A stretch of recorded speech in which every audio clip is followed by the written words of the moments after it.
علماء اس کی تفسیر میں لکھتے ہیں استطاعت کا مطلب ہے جس بندے کے پاس 3 چیزیں ہوں تو وہ نکاح کر لے، وہ استطاعت رکھتا ہے۔ نمبر 1 نان، نمبر 2 نفقہ، نمبر 3 سکنا۔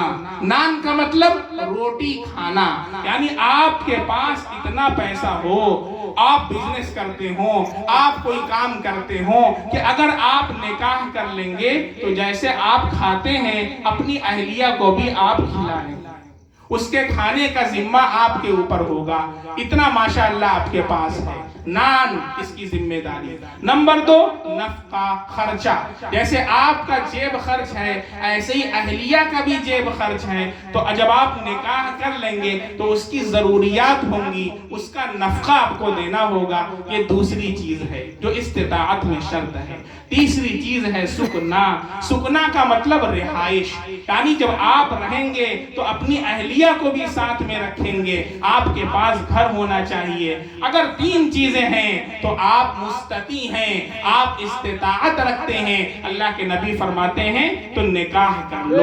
تو کیا فائدہ ہوگا؟ اے نبی جی اگر ہم نکاح کر لیں تو کیا فائدہ ہوگا؟ میرے نبی فرماتے ہیں 2 فائدہ اللہ عطا فرمائے گا، 2 نقد انعام اللہ عطا فرمائے گا۔ فَإِنَّهُ أَغَضُّ لِلْبَصَرِ، اللہ نگاہ کو نیچی کر دے گا۔ نگاہ جو ادھر ادھر اٹھتی ہے، دوشیزاؤں کو دیکھتی ہے۔ میں تمام نوجوانوں سے کہتا ہوں کہ جو بھی بچی ہے یا جو بھی گرل ہے اسے آپ اپورچونٹی نہ سمجھیں بلکہ اسے آپ اپنی رسپانسبلٹی سمجھیں۔ Take it as your responsibility, یہ آپ کی ذمہ داری ہے کہ وہ آپ کی بہن ہے، جیسے آپ کی بہن کا خیال کرنا یہ آپ کی ذمہ داری ہے، ایسے ہی قوم کی ہر بچی کا خیال کرنا یہ آپ کی ذمہ داری ہے۔ اسے اپورچونٹی نہ سمجھیں۔ چنانچہ میرے نبی صلی اللہ علیہ وسلم کے پاس ایک نوجوان آیا اور اس نے کہا اللہ کے نبی میں زنا کرنا چاہتا ہوں۔ آپ صلی اللہ علیہ وسلم نے کہا ادھر آ، بیٹھ جاؤ۔ میرے نبی صلی اللہ علیہ وسلم مریض سے نفرت نہیں کرتے تھے، مرض سے نفرت۔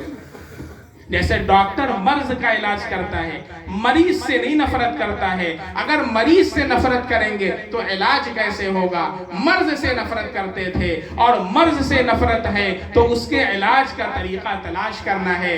ہم کسی کو حقیر نہ سمجھیں بلکہ ہم اس کے علاج کی فکر کریں، اس کے خیر خواہ بنیں۔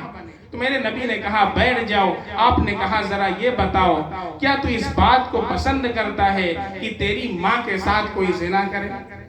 اس نے کہا خدا کی قسم ہے اللہ کے نبی میں اس بات کو ہرگز پسند نہیں کروں گا میری ماں کے ساتھ کوئی زنا کرے۔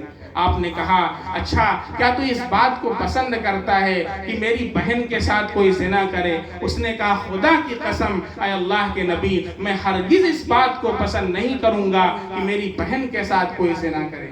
پھر آپ نے پوچھا کیا تو اس بات کو پسند کرتا ہے تیری خالہ کے ساتھ کوئی زنا کرے؟ پھر اس کا وہ جواب آیا۔ پھر آپ نے پوچھا کیا تو اس بات کو پسند کرتا ہے کہ تیری پھوپھی کے ساتھ کوئی زنا کرے؟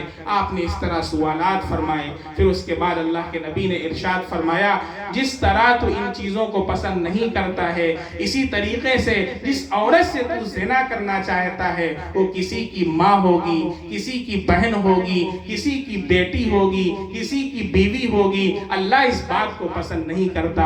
اس نے کہا اللہ کے نبی آج کے بعد سے میں برائی سے دور رہوں گا۔ صحابہ اس بات کے گواہ ہیں اس نوجوان نے پوری زندگی کوئی گناہ نہیں۔ میرے بھائی ہمیں اور آپ کو بھی نکاح کرنے کا یہ فائدہ ہوگا کہ اللہ نگاہ کو نیچی کر دے گا۔ اور دوسرا فائدہ اللہ عطا فرماتے ہیں وَأَحْسَنُ لِلْفَرَجِ، اور شرمگاہ کی حفاظت کا ذریعہ۔ نمبر 1 نگاہ کو اللہ نیچی کر دیتا ہے، نمبر 2 اللہ شرمگاہ کو محفوظ کر دیتا ہے۔ اور جو استطاعت نہیں رکھتا اب وہ کیا کرے؟ اللہ کے نبی نے اس کا بھی حل بتا دیا وَمَن لَمْ يَسْتَطِعْ، جو نکاح کی استطاعت نہ رکھتا ہو اب وہ کیا کرے؟ اللہ کے نبی نے فرمایا فَعَلَيْهِ بِالصَّوْمِ، اس پر روزہ رکھنا لازم ہے۔ کیا کرے؟ پے در پہ روزہ رکھے۔